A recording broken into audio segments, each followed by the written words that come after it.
Ayan.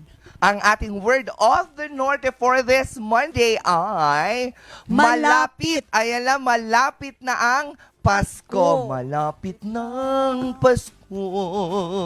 It Ayan. will be forever. Ay, Bulinaw, andani. Andani anay Pasko.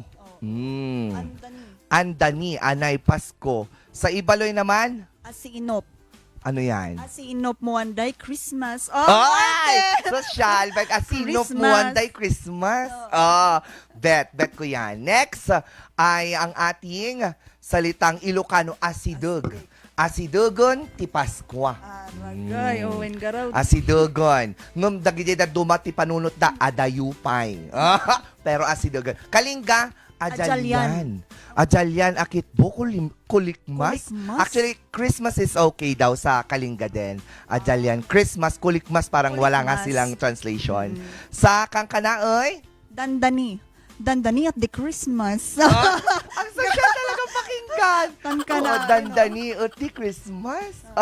Gusto ko yan. Pangasinan, asinger. Asinger lay Pasko, oy. Oo. Oh. Asinger. Asinger. Oo nga Si Miss pala. Bea no? kasi iba eh. Asanger. Hoy, De, huwag joke kang lang. ganyan. Oo. Silence. Sorry. Oo, asinger, yung si Frank. Oo. Asanger, si Miss Miss Bea. Bea.